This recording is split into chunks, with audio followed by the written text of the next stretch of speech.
Building a web application often involves connecting multiple services, maintaining real time data, and securing user interactions. Setting up authentication, storage, and database access from scratch can be complex, and misconfigurations may lead to data exposure or inconsistent behavior. Well, this is exactly where Vultr Marketplace Application shines and delivers its purpose. Hello everyone, I'm Sanskriti Harmok, a developer relations at Vultr, and in today's Tech Talk, we will explore Supabase, its core features, and see how deploying it via Vultr Marketplace accelerates full stack web application deployment. We'll also walk through the process of connecting a front-end application to Supabase's backend and demonstrate production-ready practices, enabling you to confidently launch and manage a full stack application on Vultr. So, to see it all in action, let's dive right into it. First, let's get our basics clear. Supabase is an open source backend as a service platform built on PostgreSQL, providing a relational database with full SQL capabilities. It comes integrated with authentication, storage, and real time APIs, letting you handle user accounts, file management, and live data updates without building everything from scratch. Supabase also supports extensible edge functions and GraphQL, enabling you to run a custom backend logic and interact with your data flexibly.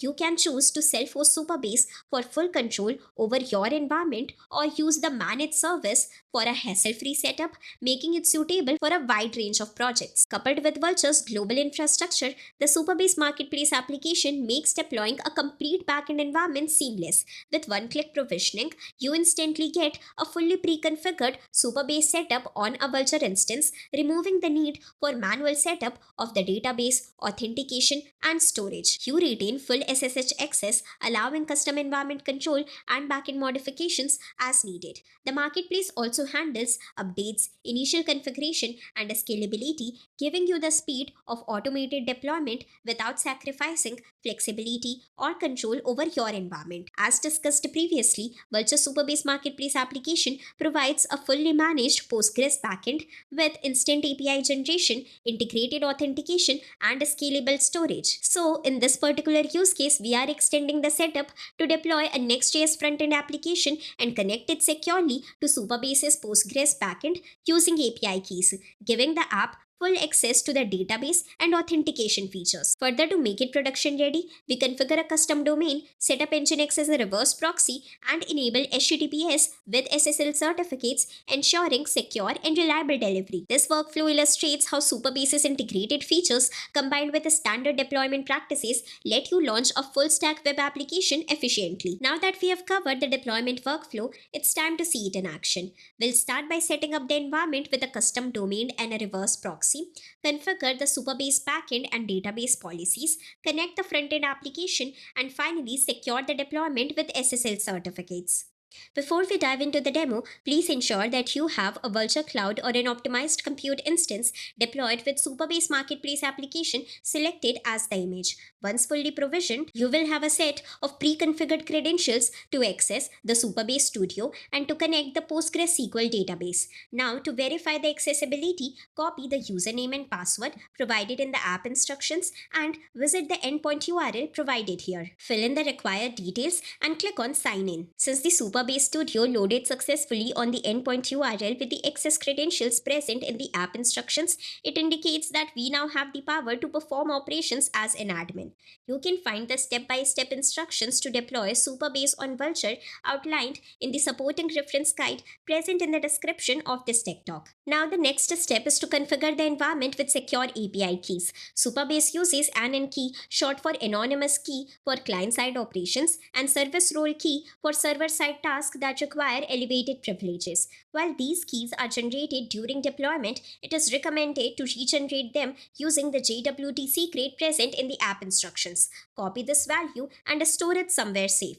Then, let's switch to the SSH environment to remotely access this instance to execute the regeneration steps. First, we create a new directory and navigate into it to hold our key generation scripts. Before installing packages, let's update the apt package index, which ensures that we fetch the latest versions of Node.js tools. Node.js is required to run the JavaScript code on the server. Installing npm allows us to install the JSON Web Token package, which is next. JSON Web Token is a Node.js library that lets us create JWT tokens programmatically. We'll use it to create new ANN key and service role key. Once installed successfully, let's create a JavaScript file using Nano. Here we start by importing JSON Web Token library, which allow us to create signed JSON Web Tokens. The Supabase JWT secret variable holds the secret from the Supabase deployment. Then we define two payloads, one for ANN role and another for service role. Each payload includes a role, issuer, issued at timestamp, and an expiration time.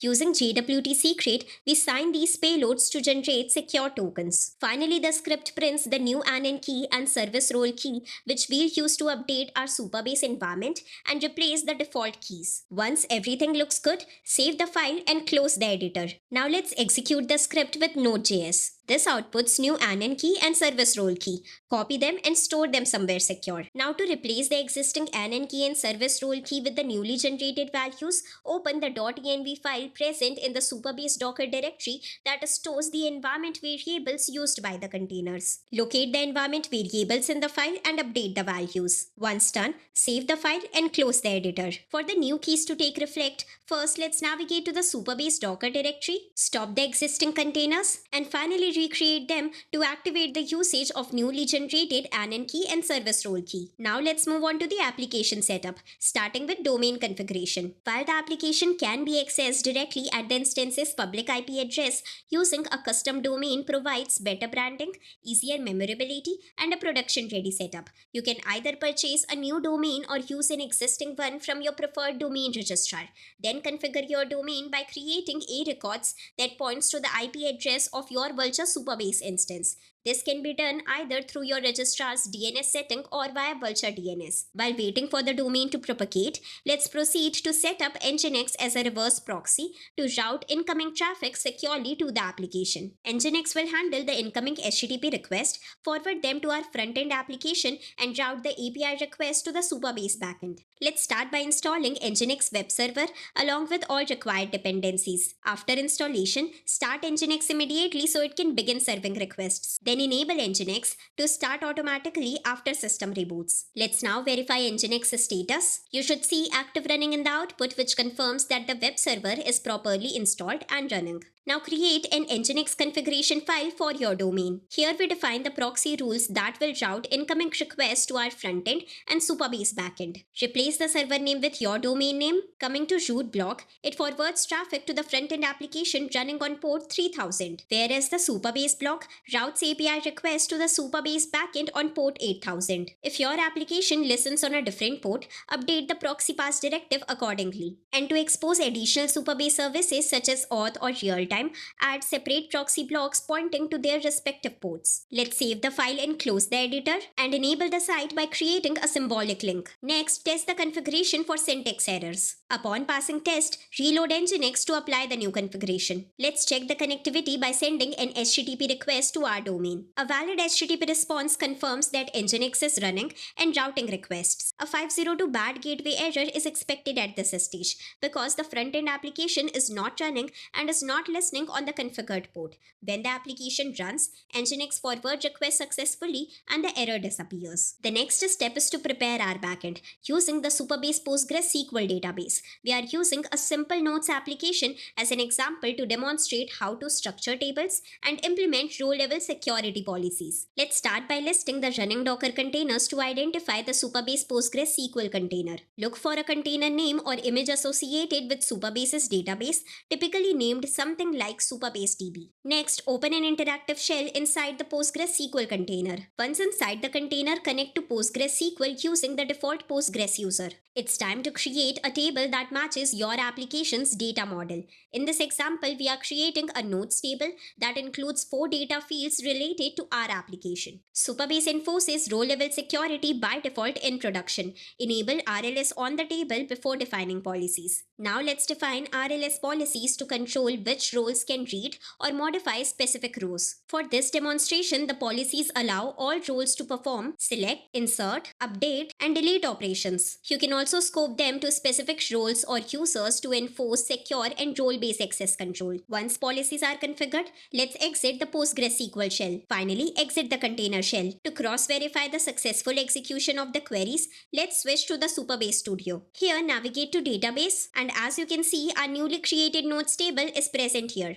Open this table to capture a full view. Currently, our table does not hold any record and is empty. Now to check where our policies are stored, head to Authentication and click on Policies. As you can see, our defined policies are listed here. Now let's move on to connecting our front-end application. For this demo, as conveyed earlier, we are using a Nodes application whose complete source code, components, and a Docker-based configuration for deployment is hosted in a public GitHub repository. First, let's clone that repo. Further, navigate to the application directory. Here you will find an environment configuration template required to connect frontend to the Supabase backend. Let's create our own environment configuration file from the template. Now open the .env file to update the required variables. For the Supabase URL variable, use the HTTP protocol and replace your domain with a valid domain. Nginx proxies request from this path to port 8000, and the next public prefix exposes this variable to the browser for client-side API calls. For this variable, provide the NN key we generated earlier. This key allows public API operations with row-level security policies applied. Supabase service role key bypasses RLS and should only be used in server-side code for administrative operations.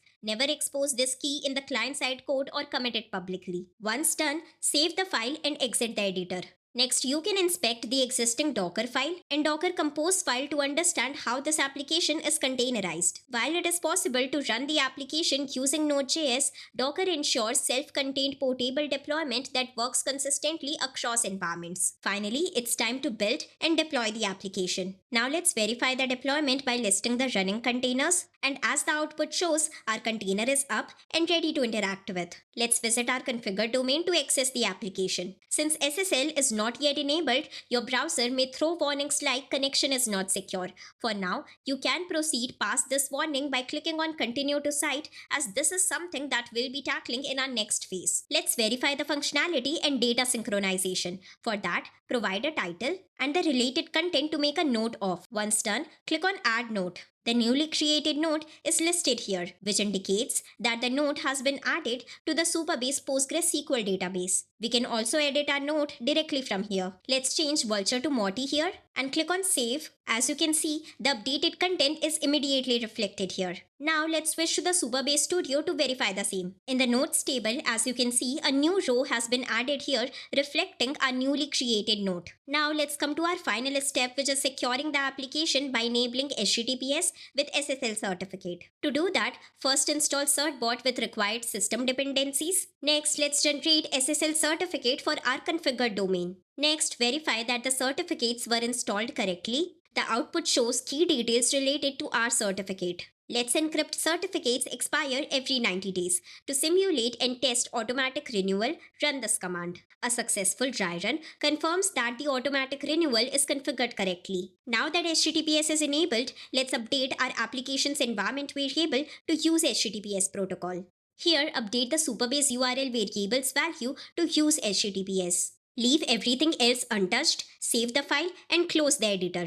To apply the changes, first let's stop the running container. Then rebuild the container with updated configuration and start it. Now that our container is up again, let's navigate to our web application and reload the site to check if it loads over HTTPS. And as you can see, the not secure indication has been disappeared. Click on this view site information icon. The connection is secure label further adds a stamp to our implementation. Click on it. And from here, you can check that the certificate is valid. You can fetch the certificate details by clicking on it. Let's add another note to check if everything is still working fine. Let's provide a title and add the content. Once done, let's click on Add Note. And tada! This confirms that our application is secure and is ready to be used by our users. And that's how easy it is to configure your backend on Vultr-powered Supabase and connect your front-end application to it with API keys. To follow the steps at your own pace and explore underlying concepts, refer to the supporting reference guide linked in the description of this tech talk. To summarize, deploying Supabase on Vultr lets you quickly set up a fully managed backend with authentication, storage, and real-time APIs while pairing it to your preferred front-end framework or web application provides a complete full-stack solution. If you're ready to try this yourself, then deploy your own Supabase instance via Vultr Marketplace and start building your application today. To get started, claim $250 in free credits on a new Vultr account using the promo link attached in the description below. For any questions or to connect with other developers exploring full stack deployments on Vultr, join the discussion on Vultr Community Forum. Thank you so much for tuning in. We hope this tech talk helped you streamline full stack application deployments with Supabase on Vultr.